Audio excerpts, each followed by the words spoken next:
행복한 교회 성도 여러분, 이 영상을 보시는 하나님 나라의 귀한 자녀 여러분, 오늘은 2023년 11월 13일 월요일입니다. 오늘 매일성경 본문에서는 하나님이 행하시는 어떤 법칙이나 원리를 인간이 알 수 없다는 반성적 지혜의 일반론을 17절 이하에서는 욥 자신에게 적용합니다.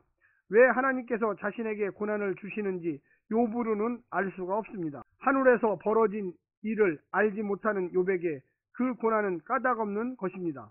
이유를 알 수 없는 고난이 더욱 고통스럽고 두렵습니다. 욥은 그 두려움을 솔직히 고백합니다. 오늘 본문을 나누어 보겠습니다. 욥기 9장 17절부터 24절, 까닭없는 고난에 대한 탄식, 하나님께서 주권적으로 주시는 고난 17절부터 19절, 인간의 판단과 하나님의 판단은 다르다 20절부터 24절, 25절부터 35절, 두려움에 대한 고백. 오늘 본문 욥기 9장 17절부터 35절 말씀을 듣고 다시 오겠습니다.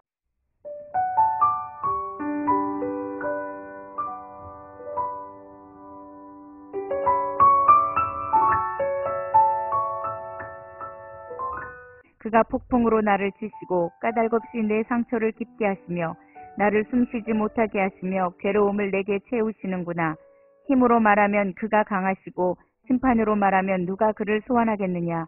가령 내가 의로울지라도 내 입이 나를 정죄하리니 가령 내가 온전할지라도 나를 정죄하시리라.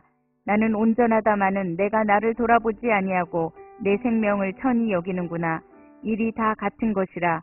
그러므로 나는 말하기를 하나님이 온전한 자나 악한 자나 멸망시키신다 하나니 갑자기 재난이 닥쳐 죽을지라도 무지한 자의 절망도 그가 비웃으시리라. 세상이 악인의 손에 넘어갔고 재판관의 얼굴도 가려졌나니 그렇게 되게 하니가 그가 아니시면 누구냐. 나의 날이 경주자보다 빨리 사라져버리니 복을 볼 수 없구나. 그 지나가는 것이 빠른 배 같고 먹이에 날아내리는 독수리와도 같구나. 가령 내가 말하기를 내 불평을 잊고 얼굴빛을 고쳐 즐거운 모양을 하자 할지라도 내 모든 고통을 두려워하오니 주께서 나를 죄 없다고 여기지 않으실 줄을 아나이다. 내가 정죄하심을 당할진대 어찌 헛되이 수고하리이까.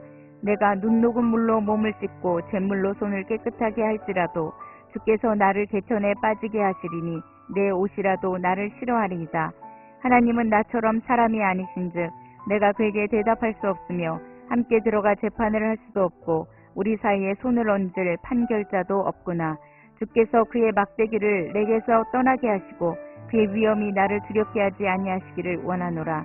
그리하시면 내가 두려움 없이 말하리라. 나는 본래 그렇게 할 수 있는 자가 아니니라.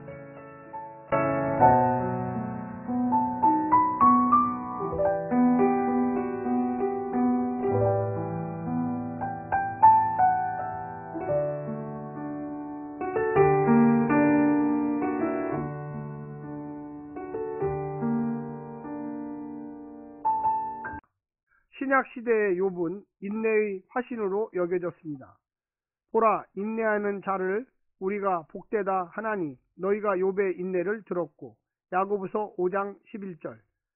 괴로움과 두려움을 날 것 그대로 표현하는 3장 이하의 욥을 인내하는 욥으로 보기 어렵다는 해석이 많습니다. 그러나 인내는 아픈데도 안 아픈 척 하는 것이 아닙니다. 욥의 인내는 손 씻고 고난의 이유를 찾지 않으려는 데 있습니다. 친구들의 논리적 설명을 받아들이지 않고 까닭 없는 고난을 견디는 것이 인내입니다. 오늘 본문을 세 부분으로 나누어 자세히 설명드리겠습니다.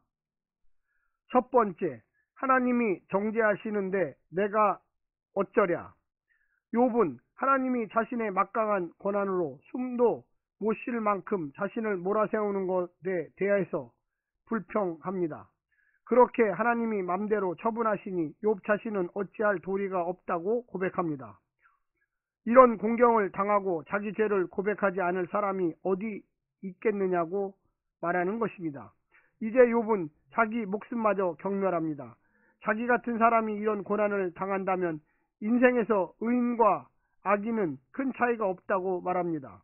그는 하나님이 주신 재난이라는 것은 인정하지만 그것이 자기 죄 때문에 일어난 일이라는 친구들의 말에는 수긍하지 않습니다. 그는 인과응보의 원리를 받아들일 수 없다고 이야기합니다.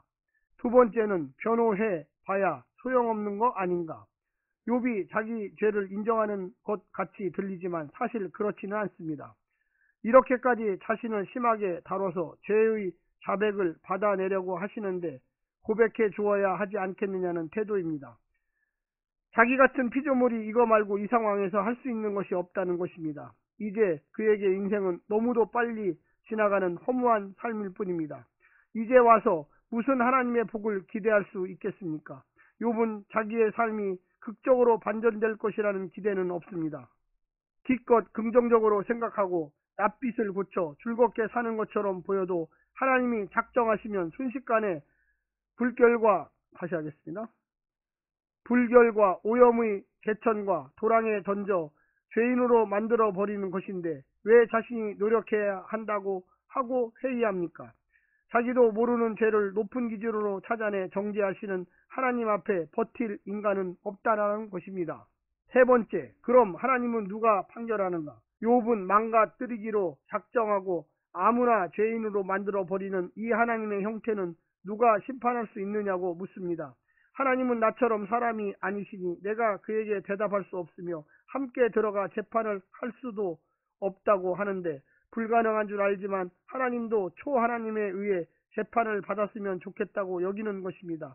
하나님의 판단을 판결해 줄 더 높은 권위가 나타나지 않는 한 인간이 할 수 있는 것은 체념과 포기와 수긍뿐이라고 봅니다.